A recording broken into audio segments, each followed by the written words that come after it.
పితా పుత్ర పవిత్రాత్మ నామమున ఆమెన్. జ్ఞానవాణి వీక్షించు ప్రేక్షకులకు శుభోదయం. ఈరోజు మనం ధ్యానించబోయే అంశం జపమాల ప్రార్థన. పునీతులు అనేకులకు జపమాల చాలా ప్రేమగు ప్రార్థన. తిరుసభ కూడా జపమాలను ప్రోత్సహిస్తూ వస్తున్నది. జపమాల ప్రార్థన అది సులువైనదే, కానీ మిక్కిలి శక్తివంతమైన ప్రార్థన. ఈ జపమాల ప్రార్థనకు చాలా ప్రాముఖ్యత ఇవ్వబడుతూ ఉంది. జపమాల ప్రార్థన ద్వారా లోకానికి పవిత్రత దండిగా చేకూరుతుందని శ్రీసభకు దృఢ నమ్మకం కూడా. క్రైస్తవ ఆధ్యాత్మిక జీవిత ప్రయాణంలో జపమాల ప్రార్థన సులువుగా మిళితమవుతుంది. జపమాల ప్రార్థన వాడుకలోనికి వచ్చి 2000 సంవత్సరాలు దాటిన ఆ జపంలోని ఆరంభ భక్తి భావం ఇప్పటికీ ఏమాత్రము చెదిరిపోలేదు.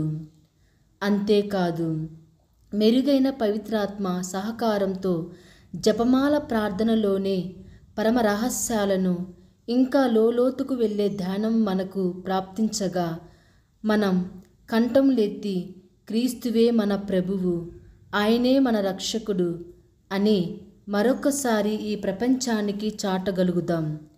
నేనే మార్గం, సత్యం, జీవం. మానవ చరిత్ర యొక్క ధ్యేయం ఇదే. ఈ ధ్యేయం వైపునకే మానవుని మనుగడ యొక్క ఆశ. అతని ఆధునికతలోనే పరమార్థం పయనించాలి అని లోకానికి ప్రకటించే భావం జపమాల ప్రార్థనలో ఉంది. జపమాల కన్య మరియమ్మ గారిని గూర్చిందని విదంతుమే, కానీ జపమాల ద్వారా మన హృదయాలలో క్రీస్తు ప్రభుని గూర్చిన ధ్యానమే జరుగుతుంది. మానవ రక్షణార్థం భగవంతుడు మరియమ్మ గారి గర్భమున నరరూప దాల్చుట భగవంతుని మహిమయే. ఆ మహిమను పొగుడుతూ మరియమాత చేసిన ప్రార్థనకు ప్రతిధ్వనియే ఈ జపమాల. జపమాల ప్రార్థన ద్వారా మన రక్షకుని మాత కన్య మరియమ్మ హస్తముల ద్వారా పరలోక తండ్రి నుండి క్రీస్తు నామములో అనేక వరములను విశ్వాసాలు పొందుతున్నారు. క్రైస్తవులలో అత్యధిక భాగం సువార్తను గూర్చిన పరిజ్ఞానం జపమాల ద్వారానే పొందగలిగారు. తొలినాటి క్రైస్తవుల విశ్వాస జీవితంలో జపమాల ఒక అంతర్భాగమై ఉంది. వారి విశ్వాస జీవిత పరిరక్షణకు, వికాసానికి జపమాల ప్రార్థన చాలా కీలక పాత్ర వహించింది. జపమాల బైబిల్ నుండి పుట్టిన ప్రార్థన. శ్రీసభ జీవితంలో జపమాల సాటిలేని మేటి అయిన స్థానాన్ని అలంకరించింది. శ్రీసభ దృష్టిలో జపమాల ఒక అమూల్యమైన సంపద. కనుకనే శ్రీసభ అధినేతులలో చివరి 12 మంది జగద్గురువులు మరియమాత భక్తిని ఎంతగానో ప్రోత్సహించారు. వారు మరియమాత భక్తిలో ఆదర్శవంతులుగా నిలిచారు. జపమాల ప్రార్థనలో 3 ప్రార్థనలు ఉపయోగిస్తాము. 1 పరలోక జపం, 2 మంగళవార్త జపం, 3 త్రిత్వైక స్తోత్రం. ఇవన్నీ బైబిల్ నుండి పుట్టినవే. పరలోక జపము ఇది క్రీస్తు ప్రభు స్వయంగా తన శిష్యులకు నేర్పిన ప్రార్థన.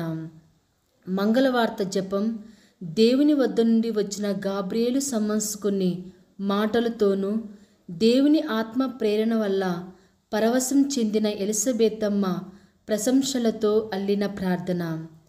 త్రిత్వ స్తోత్రం. ఈ ప్రార్థన కూడా యేసు ప్రభుని మాటల నుంచే పుట్టింది.